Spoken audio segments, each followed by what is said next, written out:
நாம் கண்களை மூடி ஜெபிக்கலாம். நல்ல ஆண்டவரே, இந்த அருமையான காலை வேளைக்காக உம்மை ஸ்தோத்தரிக்கிறோம். உம்முடைய அன்பான கருத்திலே ஆண்டவரே எங்களை தருகிறோம். இரவு முழுது எங்களோடு கூட எங்களை பாதுகாத்தீர். ஜீவனோடு எழுப்பி இந்த புதிய நாளிலே காலை நேரத்திலே உமது பாதத்தில் அமரும் பெரிதான கிருபை நீ தந்தபடி உம்மை ஸ்தோத்தரிக்கிறேன். என்னோடு கூட அமர்ந்திருக்கிற ஒவ்வொருவரையும் கர்த்தர் தொடும்படியாக வேண்டிக் கொள்கிறேன். தியானம் பண்ண போகிற வசனங்கள் மூலம் எங்களோடு பேசும்படியாக, கற்றுக் கொடுக்கும்படியாக, நாங்கள் பின்பற்றி நடப்பதற்கு எங்களை பலப்படுத்தும்படியாக எங்களை வெறுமையாக தாழ்த்துகிறோம். கர்த்தர் பதில் தந்தருளும். உம்முடைய கிருபைக்காக காத்திருக்கிறோம். இயேசு கிறிஸ்துவின் இன்ப நாமத்தில் ஜெபிக்கிறோம் நல்ல பிதாவே, ஆமென். சங்கீதம் 13 நாம் கொஞ்ச நேரம் கர்த்தருடைய பாதத்தில் அமர்ந்து தியானம் பண்ண போகிறோம்.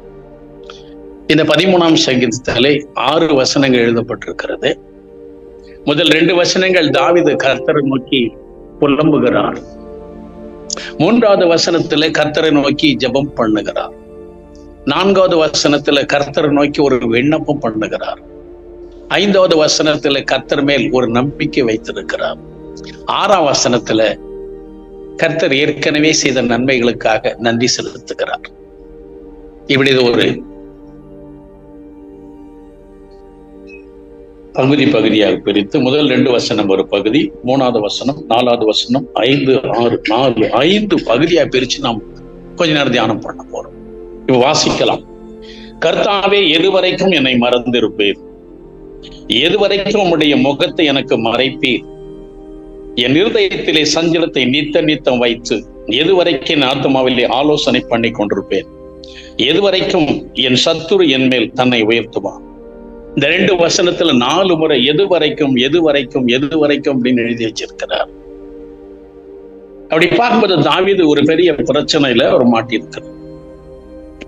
பிரச்சனை வருவது எல்லாருக்கும் சகஜம். எல்லாருடைய வாழ்க்கையில வரும். ஒவ்வொரு விதமா ஒவ்வொருத்தருக்கு வரும்.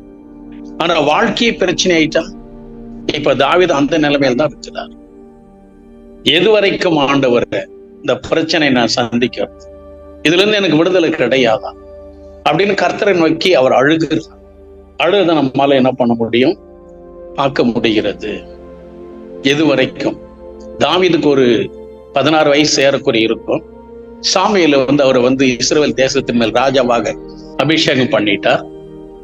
அவர் மறுபடியும் அவர் பாட்டுக்கு ஆடுமைக்கு போயிட்டார். ஏறக்குறைய ஒரு 2 வருஷம் நகர்ந்து போயிடுச்சு.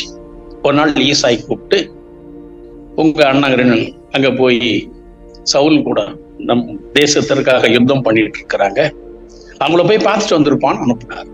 இவரும் வந்தார். அந்த நேரத்துல தான் கோலியாத்தை சந்திச்சார்.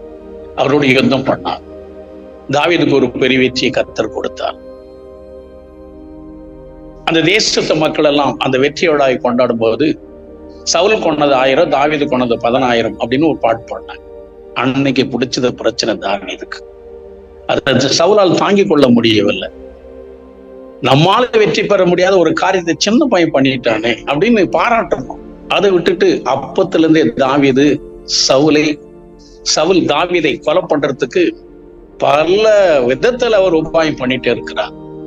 இது ஏறக்குறைய தாவீதுக்கு 30 வயசு வரைக்கும் தொடர்ந்து நடந்துட்டே வருது.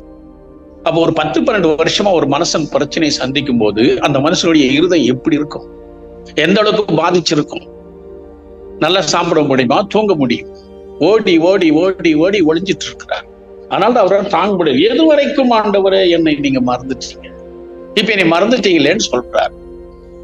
1 சாமுவேல் 18ஆம் அதிகாரம் 28ஆம் வசனத்துல சவுலே சொல்றார், கர்த்தர் தாவீதோடு கூட இருக்கிறார் அப்படின்னு. இப்போ இவர் அழுகிறார், என் கூட கர்த்தர் இல்லை, என்னை மறந்துட்டார். இத்தனை வருஷமா நான் பிரச்சனையை சந்திச்சுட்டே இருக்கிறேன், என்னை ஆண்டவர் மறந்துட்டாரே அப்படின்னு தாவீது அழுகிறது நம்மால் பார்க்க முடியும். சரி, தாவீது ஒரு மனுஷன் அழுகிறார். ஆனா நம்முடைய ஆண்டவர் இயேசு கிறிஸ்து கூட இதே ஒரு சம்பவத்தை, இதே ஒரு வசனத்தை அவர் பேசியிருக்கிறாரு. எதுவரைக்கும் உம்முடைய முகத்தை எனக்கு மறைப்பே, தேவனுடைய பிரசன்னம் என் கூட இல்லையே அப்படின்னு இயேசு கிறிஸ்து கூட அழுகிறத நம்ம பார்த்திருக்கிறோமே. ஆண்டவர் இயேசு கிறிஸ்து கடைசியாக பஸ்காவை அனுசரித்த அந்த நாளிலே, அந்த ராத்திரியிலே சீசரோடு கூட அவர் அப்பத்தை சாப்பிடும் போது சொன்னார்ல, உங்களில் ஒருவன் என்னை காட்டி கொடுப்பான்னு. சாப்பிட்டு முடிச்ச பிறகு ஒலிவமலைக்கு போனாங்க. பக்கத்துல இருக்க கெத்செமனே தோட்டத்துக்கு போனாங்க. 9 பேர் ஒரு இடத்துல உட்கார்ந்துட்டாங்க.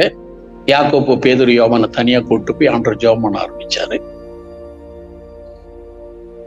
அப்பவே லூக்கா 23 அவர் அழகா எழுதி வச்சிருக்கிறாரு. இயேசு கிறிஸ்துவின் வியர்வை ரத்தத்தின் பெருந்துளிகளாய் தரையிலே விழுந்தது. அப்ப ஆரம்பிச்ச ஒரு வேதனை இயேசு கிறிஸ்துவுக்கு. அப்புறம் போர்ச்சவர்கள் அந்த எருசலேம் ஆலயத்தின் மூப்பர்கள் எல்லாம் வந்து ஆண்டவர் பிடிச்சாங்க. நேரா அண்ணா, ஏற்கனவே பிரதான ஆசாரியனா இருந்த அண்ணா வீட்டுக்கு கொண்டு போனாங்க. மறுபடியும் காய்பா வீட்டுக்கு கொண்டு போனாங்க. அவர் அப்ப பிரதான ஆசாரியார் இருக்கிறாரு. அங்கிருந்து காலையில பிலாத்துக்கிட்ட கொண்டு போனாங்க. எவ்வளவு விசாரணை, மனதளவு எந்த அளவுக்கு இயேசு கிறிஸ்து பாதிக்கப்பட்டிருப்பாரு. அங்க போய் ஆண்டவர் பேர்ல குற்றம் சாட்டினாங்க. இவன் யூதேயா, கலிலேயா, சமாரியா மக்களை குழப்பறான் அப்படின்னு ஒரு குற்றச்சாட்டை வச்சாங்க. கலிலேயான்னு சொன்ன உடனே, கலிலேயா ஏரோது ராஜாவின் ஆட்சிக்கு உட்பட்ட பகுதியா இருக்குது, அதனால நீங்க ஏரோது கிட்ட கூப்பிட்டு போங்கன்னு சொல்லிட்டாரு. ஏரோது கிட்ட மறுபடியும் கூப்பிட்டு வந்தாங்க. அவரை ஒரு அற்புதம் பண்ண சொல்றாரு. இயேசு கிறிஸ்து அற்புதம் தேவைப்பட்ட யாரும் சொல்ல வேண்டியதில்லை, அவரே பண்றாரு. அவர் வேடிக்கை பொருளை பாக்குறதுக்காக ஏரோது அற்புதம் பண்ண சொல்றாரு. ஆண்டவர் பண்ணல. திரும்ப பிலாத்து கட்டி அனுப்பி விட்டுட்டாரு. பிலாத்து கிட்ட மறுபடியும் ஆண்டவர் வந்தாரு. அவரை காப்பாற்ற அவர் பிரயாசப்பட்டாரு. ஆனா ஜனங்கள் விட்டு கொடுக்கறதா இல்லை. அவருக்கு மரண தண்டனை கொடுக்கணும்னு சொன்னாங்க. அவரு ஜனங்கள் கையில் ஒப்பு கொடுத்துட்டாரு ஆண்டவரை. எத்தனை அவருக்கு சவுக்கடிகள், ஆண்டவருக்கு தண்ணி கொடுத்துருப்பாங்களா, ஆண்டவருக்கு காலையில் டிஃபன் கொடுத்துருப்பாங்களா, இல்லையே. அவ்வளவு சவுக்கடி வாங்கி, ஏறக்குறைய ஜோசிப்ப சொல்றார் 468 அடி வாங்கினார் சவுக்கல். ரத்தமெல்லாம் போயிட்டு வேஸ்ட் ஆகி உடம்பெல்லாம் வரி வரியா விழுந்து அந்த சிலுவையை தூக்க முடியாம ரொம்ப டயர்ட் ஆண்டவர் தூக்கிட்டு போய் சிலுவை மரத்துல அவரை ஆணிகள் அடிச்சு தொங்க விட்டுட்டாங்க. அந்த ஆணிகள் கூட 6 முதல் 9 நீளம், அங்குல நீளம் உள்ள ஆணின்னு வேத பண்டிதர் எழுதி வச்சிருக்கிறாங்க. அவ்வளவு பெரிய ஆணியை அடிச்சு ஆண்டவர் சிலுவையில மாட்டி தொங்க விட்டுட்டாங்க. 6ஆம் மணி நேரம் முதல் 9ஆம் மணி நேரம் வரை பூமி எங்கும் அந்தகாரமா இருந்ததுன்னு 4 சுவிசேஷர் எழுதி வச்சிருக்கிறாங்க. இந்திய நேரப்படி பகல் 12 முதல் 3 மணி வரை ஆண்டவர் சிலுவையில தொங்கிட்டு இருந்தார், 3 மணி நேரம். அந்த நேரத்துல பேசின ஒரு வார்த்தை தான், என் தேவனே ஏன் என்னை கைவிட்டீர்னு. அப்ப தேவன் அவர் கூட இல்லை அப்படிங்கிறத இயேசு கிறிஸ்துவே அந்த துக்கத்தோடு ஒரு அழுகையின் மூலமா உலகத்துக்கு வெளிப்படுத்திட்டார். அவருக்கே அந்த நிலைமைன்னு சொன்னா தாவீதுக்கு எப்படிப்பட்ட ஒரு நிலைமை இருந்திருக்கும். அதுக்குதான் தாவீது சொல்றார், எது வரைக்கும் என்னை மறைப்பீர், எது வரைக்கும் உடைய முகத்தை எனக்கு மறைப்பீர் ஆண்டவர். அவருடைய பிரசன்னம் அவர் கூட இல்லை அப்படிங்கிறத தாவீது சரியாகவே தெரிஞ்சுக்கிட்டார். என் இருதயத்திலே சஞ்சலத்தை நித்தம் வைத்து எது வரைக்கும் என் ஆத்துமாவிலே ஆலோசனை பண்ணி கொண்டிருப்பேன். முன்னெல்லாம் நீங்க ஆலோசனை எனக்கு கொடுப்பீங்க ஆண்டவரே, இப்ப ஆலோசனை கொடுக்கறதுக்கு எனக்கு ஆள் இல்லையே, நானே சொந்தமா ஆலோசனை பண்றேன்னு, அது சரியா அமையலையே அப்படின்னு அழுகிறார் அவர். ஆமா, அவர் ஆலோசனை கொடுப்பார். 1 சாமுவேல் 23ஆம் அதிகாரம் 2ஆம் வசனம் 4ஆம் வசனம் வாசிக்கும் போது, நான் கேட்கலாம் மேல போய் யுத்தம் பண்ணலாமா, பெலிஸ்தர் மேல யுத்தம் பண்ணலாமா அப்படின்னு ஏபத்தை வச்சு ஆண்டவர் கேட்கிறார். தாவீது கேட்கிறார், ஆண்டவர் போன்னு சொல்றார் 2ஆம் வசனத்துல. 3ஆம் வசனத்துல ஜனங்கள் பயப்படுறாங்க. மறுபடியும் 4ஆம் வசனம் திரும்ப கேட்கிறார், நிச்சயமா அவங்களை உங்க கையில ஒப்பு கொடுப்பேன், நீ போன்னு சொன்னார். அப்ப ஆண்டவருடைய ஆலோசனை அவருக்கு இருந்தது. மறுபடி 11, 12ஆம் வசனத்துல வாசிக்கும் போது, அந்த ஜனங்கள் என்னை சவுல் கையில ஒப்பு கொடுத்துருவாங்களா, சவுல் வருவானா, என்னை பிடிக்கணும்னு கேட்கிறாரு. கண்டிப்பா ஒப்பு கொடுப்பாங்க, கண்டிப்பா வருவான், கண்டிப்பா நீ பிடிப்படுவேன்னு சொன்னார். அப்படி ஒவ்வொன்றும் செய்யும் போது அபியத்தார் அப்ப கூட இருந்தார், ஆசாரியன். அந்த ஏபத்தை வச்சு ஊரியும் தும்மியும் கல்லும் இல்லமா அவர் ஆலோசனை கர்த்தர் கேட்குவார். இப்ப ஆலோசனை இல்லை. 23ஆம் அதிகாரத்துக்கு அப்புறம் 24, 25, 26ஆம் அதிகாரம் வரைக்கும் கர்த்தர் கூட அவர் பேசினதாகவோ கர்த்தர் அவர் கூட இருந்ததாகவோ இல்லை. 27ஆம் அதிகாரத்துல தான் அவர் யூதா பட்டணம் விட்டு பெலிஸ்தர் பட்டணத்துக்கு போயிட்டார். அதுக்கப்புறம் சவுல் அவரை தேடவில்லைன்னு பைபிள் சொல்லுது. அப்ப 24, 25, 26 இந்த 3 அதிகாரங்களில எழுதப்பட்ட காலத்துலதான் இந்த பாடலை ஒரு துக்கத்தோடு பாடியிருப்பார் என்று நமக்கு இந்த வசனத்தை வாசிக்கும் போது தருது. அப்ப எது வரைக்கும் ஆண்டவரே, நீங்க அங்க கூடலாம் போயிட்டீங்க, ஒரு நேரத்துல எங்களுக்கு ஆலோசனை சொல்லுவீங்க, உங்க ஆலோசனை கேட்டு கேட்டு நான் செய்வேன். இப்ப நான் சொந்தமா யோசிக்கிறேன், அது சரியா எனக்கு அமையல. நம்முடைய சொந்த ஆலோசனை சரியா அமையாது. கர்த்தர்கிட்ட கேட்கும் போதுதான் கர்த்தர் நமக்கு உதவி பண்ண முடியும். இப்ப பரிசுத்த ஆவியானவர் நமக்கு இருக்கிறாரு, நம்ம கேட்கும் போது நமக்கு உணர்த்துவார். தாவீது காலத்துல இல்லையே, அப்பப்ப யாருக்கு தேவைப்படும் அப்பதான் ஆவியானவர் இறங்கி வருவாரு. நிரந்தரமா பூமியிலே பரிசுத்த ஆவியானவர் அப்ப இல்லையே. அதனால தேவனுடைய பிரசன்னம் அவர் கூட இல்லாததுனால, ஆலோசனை கேட்கறதுக்கு ஊரியும் தும்பியும் இல்லாததுனால இங்கே தாவீது அழுகிறத நம்மால பார்க்கணும். இப்ப 3ஆம் வசனத்துல அவர் என்ன பண்ணிட்டாருன்னா, அழுகையை நிறுத்திட்டார். நம்ம அழுதுட்டே இருந்தா அதுக்கு ஒரு விடிவு கிடைக்காது, மக்களுடைய அனுதாபம் தான் நமக்கு கிடைக்கும். ஆனால் அவர் என்ன பண்ணிட்டார், 3ஆம் வசனத்துல, என் தேவனாகிய கர்த்தாவை நீர் நோக்கி பார்த்து எனக்கு செவி கொடுத்தருளும், நான் மரண நித்திரை அடையாதபடிக்கு என் கண்களை தெளிவாக்கும். இப்ப தூக்கம் இல்லை அவருக்கு. எத்தனை ராத்திரிகள் தூக்கம் இல்லையோ, சங்கீதத்தில் எழுதியிருப்பார்ல, இரவு முழுவதும் என் படுக்கையை நான் கண்ணீரால் நினைக்கிறேன். அப்ப அவர் எவ்வளவு தூக்கம் இல்லாம எழுதிட்டு இருக்காரு. இப்போ அவருக்கு மரண பயம். எங்க நம்ம இருந்து தூங்கிட்டா சவுல் நம்மளை கொண்டு போட்டுருவானோன்னு அவருக்கு ஒரு மரண பயம். மரண பயம் இருக்கும்போது எந்த மனுஷனுக்கு தூக்கம் வரும்? 26ஆம் அதிகாரம் 1 சாமுவேல் புத்தகத்துல படிக்கும்போது சவுல் ரொம்ப நல்லா தூங்கிட்டு இருக்கிறார். தாவீது, அகிமெலேக்கு, அபிசாய் 3 பேரும் போயிட்டு சவுல் தலைமாட்டில இருந்த சொம்பு ஈட்டி எடுத்துட்டு வந்துட்டாங்க. அந்த அளவுக்கு தெரியாத அளவுக்கு அயர்ந்த நித்திரை சவுலுக்கு. ஆனால் தாவீதுக்கு தூக்கமே இல்லை. அந்த நடுராத்திரியில் எழுந்து போக வேண்டியது, ஏன் தூங்கி இருந்தா எழுந்து போவாரா? ஆனால் தான் அவர் சொல்றாரு, எனக்கு தூக்கமே இல்லை ஆண்டவரே, நான் மரண அவஸ்தைப்பட்டு கொண்டிருக்கிறேன், என் கண்களை தெளிவாம், எனக்கு மறுபடியும் தூக்கம் வரணும், என் வேதனை எல்லாம் மாறணும், என் துக்கம் எல்லாம் மாறணும், அதுக்கு நீங்க ஏதாவது செய்யணும் அப்படின்னு ஜெபம் பண்றாரு. அழுதுகிட்டு இல்லை, கொஞ்ச நேரம் அழுதாரு, மறுபடியும் என்ன பண்றாரு, 3ஆம் வசனத்துல அவர் ஜெபம் பண்ண ஆரம்பிச்சிட்டார். அப்ப நம்ம அழுதுட்டே இருக்கும்போது அந்த அழுகைக்கு பிரச்சனை மக்களுடைய அனுதாபம் தான் கிடைக்கும், நமக்கு தெரிஞ்சவங்க அனுதாபம் கிடைக்கும், கர்த்தர்கிட்ட இருந்து பதில் வராது. இப்ப அவர் கர்த்தர் நோக்கி ஜெபம் பண்ண ஆரம்பிச்சிட்டார். மரண பயம் என்னை விட்டு போயிற்று. இருந்து எனக்கு எப்படியாவது நீங்க என்ன பண்ணணும், விடுதலை கொடுக்கணும். அவனை மேற்கொண்டேன் என்று என் பகைஞன் சொல்லாதபடிக்கும், நான் தள்ளாடுகிறதினால் என் சத்துருக்கள் களி கூறாதபடிக்கும் இப்படி செய்யும். ஆமாண்டவரே, சவுலோ இல்லை யாராவது இருக்கட்டும், நான் தாவீதை ஜெயிச்சிட்டேன் அப்படின்னு சொல்ல முடியாது, சொல்லக்கூடாது. ஏன்னா அந்த வெற்றி எப்படி இருக்கும்னு தாவீதுக்கு தெரியுமே. அப்படிதானே அவர் கோலியாத்து கொண்டுட்டு தலையை கையில் எடுத்துட்டு அந்த இஸ்ரவேல் பட்டணத்துக்குள்ள போகும்போது பெண்கள் ஆடி பாடி அவரை வரவேற்றாங்க தானே. அந்த நாட்கள்ல ஒரு மனுஷன் இன்னொரு மனுஷன் மேல, இல்ல ஒரு தேசம் இன்னொரு தேசத்து மேல யுத்தம் பண்ணி ஜெயிக்கும் போது வெற்றி பெற்றவங்க மகிழ்ச்சியோட முன்னால போவாங்க, தோல்வி அடைஞ்சவங்க விலங்கிடப்பட்டு பின்னால தலைகுனிவோடு போயிட்டு இருப்பாங்க. அப்ப அந்த வெற்றி பெற்றவங்களுக்கு அந்த தேசத்து மக்கள் வெற்றி விழா கொண்டாடுவாங்க. சமீபத்துல நம்ம கேள்விப்பட்டிருப்போம், இந்தியா ஒரு 20வது ஓவர் T20 ஆமா கிரிக்கெட் போட்டியில சவுத் ஆப்பிரிக்கா வின் பண்ணிட்டு கப் வாங்கினாங்க. அப்ப பாத்தீங்கன்னா வெஸ்ட் இண்டீஸ்ல பெரிய விழா கொண்டாடினாங்க. வேடிக்கை, வான வேடிக்கையோட கிரவுண்ட் முழுவதும் சுத்தி கப்பை தூக்கிட்டு அவ்வளவு கொண்டாடினாங்க. இந்தியாவுக்கு வந்தாங்க, பாம்பேலும் அதே வெற்றி விழா மறுபடியும் கொண்டாடினாங்க. இந்திய பிரதமர் கூட வந்து நம்முடைய விளையாட்டு வீரர்களுக்கு தேங்க்ஸ் பண்ணார், நன்றி சொன்னார், சந்திச்சார். ஒரு பிரதமர் வந்து சந்திக்கணும்னு சொன்னா அந்த மக்களுக்கு எவ்வளவு பெரிய ஒரு மகிழ்ச்சி, ஒரு சந்தோஷம் இருக்கும். அப்ப வெற்றி பெற்றவங்களுக்கு எவ்வளவு மனசோர்வா இருக்கும், எவ்வளவு அவமானமாக இருக்கும். அதே மாதிரிதான் அந்த நாட்களிலே வெற்றி பெற்றவங்க கம்பீரமா முன்னால போவாங்க, தோல்வி அடைத்த விலங்கிடப்பட்டு பின்னால வருவாங்க. அதான் பவுல் சொல்வார், நாங்கள் மரணத்துக்கு குறிக்கப்பட்டிருக்கிறோம். பின்னாடி வருவாங்க, தலைகுனிவோடு வருவாங்க. இதுதான் இதுக்கு ஏற்கனவே அனுபவிச்ச அனுபவம். ஆனால்தான் அவர் சொன்னார், என் சத்துரு அவனை நான் மேற்கொண்டேன் என்று சொல்லாதபடி, என் பகைஞன் சொல்லாதபடி, நான் தள்ளாடுகிறதுனால என் சத்துரு களி கூறாதபடிக்கு இப்படி எனக்கு பதில் தரணும் ஆண்டவரே அப்படின்னு இங்கே ஆண்டவர்கிட்ட ஒரு விண்ணப்பத்தை வைக்கிறார். 3ஆம் வசனத்துல ஜெபம், 4ஆம் வசனத்துல ஒரு விண்ணப்பம், நீங்க தான்ப்பா எனக்கு பதில் கொடுக்கணும். 5ஆம் வசனத்துல நம்ம படிக்கிறோம், நான் உம்முடைய கிருபையின் மேல் நம்பிக்கையா இருக்கிறேன், உம்முடைய ரட்சிப்பினால் என் இருதயம் களிக்கும்.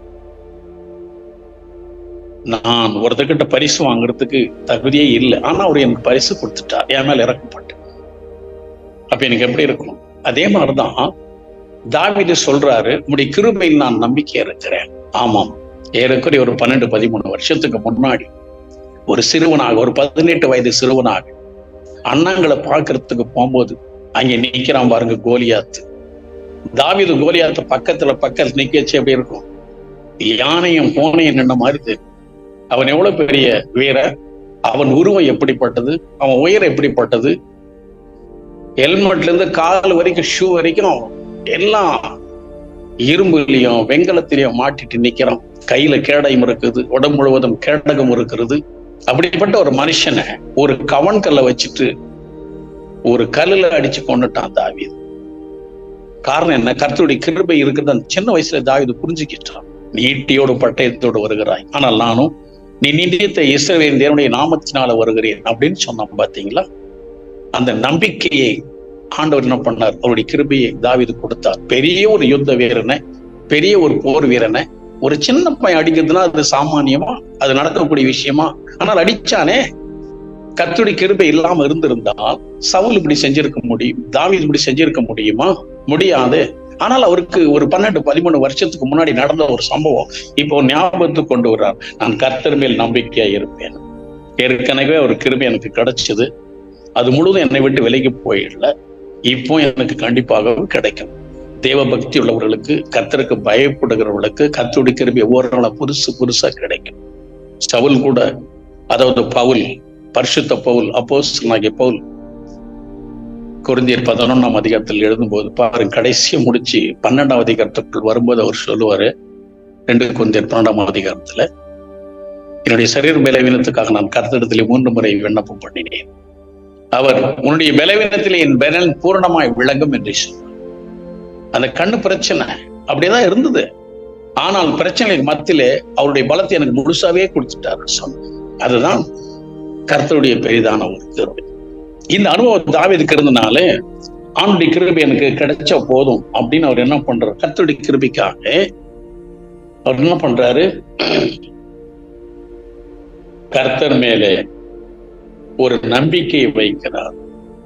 அதுக்கு பாத்திரமான ஆண்டு நடந்து காட்டி. அப்ப முதல் 2 வசனத்துல அவர் அழுகிறார். அவர் அழுது கொண்டே இல்லை. 3வது வசனத்துல அவர் என்ன பண்ணாருன்னா, ஆண்டவருக்கு ஜெபம் பண்ணாரு.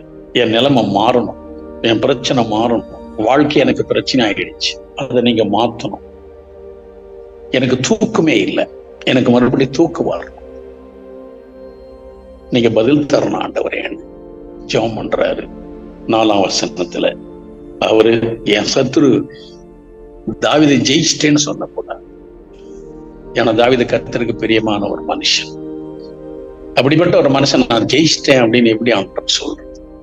ஆனால் நீங்க எனக்கு இறங்கணும், நானும் ஒரு கிருபையில் நம்பிக்கை இருக்கிறேன். ஒரு காலத்துல எனக்கு உங்களுடைய கிருபையை கொடுத்தீங்க, நான் ஒரு வெற்றியை அடைந்தேன். அப்படி இருக்கும்போது இப்போ கண்டிப்பாக உங்களுடைய கிருபை எனக்கு தருவதற்கு நிச்சயமாகவே உம்மால் முடியும் அப்படின்னு கர்த்தருடைய கிருபைக்காக ஒரு இந்த 5வது வசனத்துல அவர் நோக்கி பார்க்கிறார். 6ஆம் வசனத்தை படிக்கும் போது, கர்த்தர் எனக்கு நன்மை செய்தபடியால் அவரை நான் பாடுவேன். கர்த்தருக்கு அவர் எத்தனை நன்மை செய்திருக்கிறார். சிறுவனாக இருக்கும்போது தெரிந்து கொண்ட கர்த்தர் எல்லாரும் அற்பமாக எண்ணிட்டாங்க தாவீதை. இந்த பையனா எல்லாரும் சொல்றாங்க, ராஜாவாதருக்கு வாட்ட சாட்டமா இல்லையா, சின்ன பையனா இருக்கிறானே அப்படின்னு அவனை மலடிய வார்த்தையில் விட்டுட்டாரு அவங்க அப்பா. அவங்க அண்ணங்கெல்லாம் கொண்டு வந்து நிக்க வைக்கிறார் சாமுவேல் முன்னாடி. இவன் அபிஷேகம் பண்ணுங்க, இவனை அபிஷேகம் பண்ணுங்க. ஆண்டவர் எல்லாரும் வேணான்னு சொல்லிட்டு எல்லாரும் ஒதுக்கப்பட்ட ஒரு அற்பமாக எண்ணப்பட்ட தாவீதை தான் கர்த்தர் அந்த தேசத்துக்கு ராஜாவாக தெரிஞ்சுக்கிட்டார். இதால ஒரு யோசித்திருப்பார் தானே? பெரிய ஒரு யுத்த வீரனுக்கு முன்னாடி வந்து நிற்கும் போது 40 நாளா சவுலு கூட கூடாரத்தில் ஒளிஞ்சிட்டு இருக்கிறார். அவங்க மகன் யோனத்தான் கூடாரத்தில் ஒளிஞ்சிட்டு இருக்கிறான். ஆனால் தன் உயிரை பொருட்படுத்தாம அந்த சின்ன வயசுல சவுலுக்கு விரோதமாய் எழும்பி நின்று அவன் அடிச்சு கொண்டு அவன் வாழவை எடுத்து அவன் தலையை வெற்றி ஊர்வலமா பட்டணத்துக்குள்ள தாவீது போனார். அதெல்லாம் அவர் மறந்துட்டு இருப்பாரு. ஒரு சந்தர்ப்பத்துல ரொம்ப டயர்ட் ஆயிட்டாரு. அபிசாய் தான் அவனுக்கு ரொம்ப உதவி பண்ணார். அந்த கோலியாத்தின் சகோதரர் ராட்சத மனசுல 2 பேர், அவங்க 2 பேரும் தான் வெட்டி போட்டாங்க. ரொம்ப டயர்ட் ஆயிட்டார். அன்னைக்கு தாவீது மறிக்க வேண்டிய ஒரு சூழ்நிலை இருந்துனுக்கும். ஆனால் தாவீது என்ன பண்ணல, மறிக்கவே இல்லை. அங்க ஒரு 2 பேரை கர்த்தர் எழுப்பிட்டார். இப்படி இருக்கும் இதெல்லாம் தாவீது மறந்துடுவாரா? மறக்க மாட்டார் இல்ல. அப்ப நம்ம என்ன பண்ணோம்? தாவீது கிட்ட நம்ம என்னத்தை கத்துக்கிறோம்? நமக்கும் துக்கம் வரும், நமக்கும் பிரச்சனை வரும். வராத மனுஷன் யாருமே கிடையாது. உக்காந்து அழுதுட்டு இருந்தா அதுக்கு விடிவே பிறக்காது. மக்களுடைய அனுதாபம் தான் நமக்கு கிடைக்கும். 3ஆம் வசனத்தின்படி தாவீது சொன்னது மாதிரி அந்த நிலைமை மாற்ற ஒரு ஆண்டவர் அவர்கிட்ட நோக்கி ஜெபம் பண்ண. ஏசப்பா கூட அழுந்தார். எது வரைக்கும் நீ மறந்துட்டீங்க? உங்களுடைய பிரச்சனை என் கூட இல்லை ஆண்டவரை. ஏறக்குறைய 26 மணி நேரமாக மனதளவுல சரீர அளவுல ரொம்ப பாதிக்கப்பட்டு ஆண்டவர் அழுதார். என்னை ஏன்பா கை விட்டுட்டீங்க, என்னை ஏன்பா கை விட்டீங்கன்னு. இதெல்லாம் நமக்கு ஒரு பாடமாக எழுதப்பட்டிருக்கிறது. தாவீது வெற்றி கொண்டு நமக்கு ஒரு பாடமாக எழுதப்பட்டிருக்கிறது. இதெல்லாம் நம்ம வச்சு பார்க்கும்போது நமக்கு பிரச்சனை வரும். ஆனாலும் மனசர்கிட்ட சொல்லி வருத்தப்படுறதை விட்டுட்டு, வருத்தம் கண்டிப்பா நமக்கு வரும். ஒருவேளை கண்ணீர் கூட வரலாம். வந்து ஆண்டுடைய பாதத்துல உட்கார்ந்து அவருடைய ஆலயத்துல அழுது இந்த இடத்துல ஜெபம் பண்ணும் போது கர்த்தர் நமக்கு கண்டிப்பாக என்ன பண்ணுவார்? பதில் தருவார். அப்படி கிருபையை நமக்கு கொடுப்பார். இந்த வசனம்லாம் நம்ம கத்துக்கிறதுக்கும் அதை பின்பற்றதுதான் எழுதப்பட்டிருக்கு. எந்த வசனமாகட்டாலும் பைபிள்ல நம்ம கடைபிடிப்பதற்கும் கற்றுக்கொள்வதற்கு மாத்திரமல்ல, பின்பற்றுவதற்கு. அப்ப தாவீதின் வாழ்க்கையில நம்ம கற்றுக்கொண்டது, புலம்பல் வரும், அழுகை வரும், துக்கம் வரும், பிரச்சனை வரும். அதுக்கு ஒரே ஒரு தீர்வு, கர்த்தர் நோக்கி ஜெபம் பண்ணுவது. அந்த ஜெபம் எப்படி பண்ணா? கர்த்தர் மேல் நம்பிக்கையா இருப்பது. ஏற்கனவே ஆண்டு நமக்கு செய்த நன்மைகளுக்கு நன்றி சொல்லுவது. அப்படி நன்றி சொல்லும் போதுதான் நிச்சயமா நமக்கு ஆண்டுடைய அனுக்கிரகம் கிடைக்கும் இல்லையா? உலக மனுஷனை சொல்லுவார் தானே, நன்றி மறுப்பது நன்றென்று, நன்று அல்லது அன்றே மறுப்பது நன்று. அவங்களுக்கெல்லாம் அந்த விஷயம் தெரியும் போது நம்ம ஏன் நன்றி சொல்லுவோம்? நம்ம எங்கேயாவது ஒரு பேங்க் போறோம், பெண்ணை மறந்துட்டு போயிட்டோம், சலான் எடுத்து எழுதணும், பணம் நம்ம எடுக்கணும், பக்கத்துல இருக்கிறவங்க பெண்ணை வச்சிருக்கிறாங்க, கொஞ்சம் பெண்ணை தாங்கன்னு கேட்கிறோம், கொடுக்குறாங்க. நம்ம திருப்பி கொடுக்கும்போது தேங்க்ஸ்ன்னு சொல்றோம், நம்மளும் சொல்றோம். அதே மாதிரி நம்ம கிட்ட மற்றவங்க வாங்கி உதவி நம்ம செய்யும் போது நமக்கு தேங்க்ஸ் சொல்றாங்க. ஒரு மனுஷனை சின்ன சின்ன விஷயத்துக்கு நன்றி சொல்லும் போது கர்த்தருக்கு நமக்கு செய்த எல்லா நன்மைகளுக்காக நன்றி சொல்லலாம் இல்ல? ஆமா, நானும் கூட அப்படிதான் சில நேரங்கள்ல பழைய கதையெல்லாம் யோசித்து பார்ப்பேன். நான் ஊழியத்து வருவதற்கு முன்னால எப்படி இருந்தேன், இப்ப எப்படி இருக்கிறேன். ரட்சிப்புன்னு என்னன்னு எனக்கு தெரியாது, அதுக்கு அர்த்தமே புரியாது. நிறைய படம் பார்ப்பது, அதே மாதிரி வீட்டுல வந்து ஆக்ஷன் பண்றது, அதே மாதிரி பேசுவது, இதையெல்லாம் ஒரு நேரத்துல நான் பண்ணிட்டு இருந்தேன். இப்ப அதாவது யோசித்து பார்க்கிறேன். அப்ப நான் ஊர்ல இருக்கும்போது ஊழியத்துக்கு வருவதற்கு முன்பாக ஒரு சைக்கிள் சொந்தமா வச்சிருந்தேன். இப்ப கர்த்தர் ஒரு புதிய வாகனமே கொடுத்திருக்கிறேன், 2 வீலர் கொடுத்திருக்கிறேன். நான் அதுல போகும்போதெல்லாம் அதெல்லாம் யோசிக்குவேன். ஒரு நேரத்துல நம்ம ஒரு சைக்கிள் வச்சிருக்கோம், இப்ப ஆண்டு ஒரு வண்டி கொடுத்திருக்கிறாரு, இதுக்கு நான் பாத்திரப்பானா? ரட்சிப்பு என்னன்னு எனக்கு தெரியாது. கல்வாரி சாப்பலுக்கு வந்து நான் ரட்சிக்கப்பட்டேன். இதுக்கு ஒரு மீனிங் எனக்கு தெரியாம இருந்துச்சு, இது எனக்கு புரிய வச்சுட்டார. அப்ப தெய்வ பயம் என்னன்னு எனக்கு தெரியாம இருந்துச்சு, இப்ப தெய்வ பயம் என்னன்னு நமக்கு புரிய வச்சுட்டாரு. இப்ப எந்த அளவுக்கு முயற்சி பண்ணணும், எந்த அளவுக்கு ஒரு பிரியமா வாழணும் அப்படின்னு ஒவ்வொரு நாளுமே எனக்கு ஞாபகம் வந்துனே இருக்கும். அப்ப நான் ஒவ்வொரு நாளுமே இப்படி ஒவ்வொன்றா சொல்லி சொல்லி என்னை கல்வாரி சாப்பல் கொண்டு வந்ததற்காக, ரட்சிப்புக்கு அர்த்தத்தை ஆண்டவர் எனக்கு தெரியப்படுத்துறதுக்காக, என் பாவத்தை கர்த்தர் மன்னிச்ச நான் நம்புகிறேன், விசுவாசிக்கிறேன். அதற்காக ஆண்டவர் கொடுத்த வாகனத்திற்காக நான் சர்ச்சுக்கு போகும்போது சின்ன வயசுல ஒரு பைபிள் படிக்கிறதுக்கு ஒரு சான்ஸ் கிடைக்குமா எங்க சபையிலன்னு பார்ப்பேன். நிறைய வருவாங்க, நிறைய டீச்சர்ஸ் ஒர்க் பண்றவங்க தான் இருப்பாங்க, அவங்களுக்கு தான் சான்ஸ் கிடைக்கும். ஒரு பைபிள் வாசிக்கிறதுக்கு ஒரு நாள் சான்ஸ் கிடைக்குமா அப்படின்னு நான் ஏங்கந்து எத்தனையோ நாட்கள் உண்டு. எப்போ வருஷத்துல 1 நாள் 2 நாள் தான் அப்படி கொடுப்பாங்க பைபிள் வாசிக்கிறதுக்கே. இப்ப தினந்தோறும் தியானம் பண்ணி வசனங்களை கத்துக்கிறதுக்கு, மக்களுக்கு சொல்றதுக்கு ஆண்டவர் இப்படி பெரிதான ஒரு கிருபை எனக்கு கொடுத்திருக்கிறார். இதெல்லாம் நானும் தினந்தோறும் நினைக்குவேன். அதுக்கெல்லாம் சந்தோஷமா ஆண்டவருக்கு நன்றி சொல்லு. அந்த வாகனத்தில் போயிருக்கும் போது சில பாட்டு பாடிட்டே என் பாட்டு போயிட்டு இருப்பேன். ஆனா அப்ப பாடின பாட்டு வேற, இப்ப பாடுற பாட்டு வேற.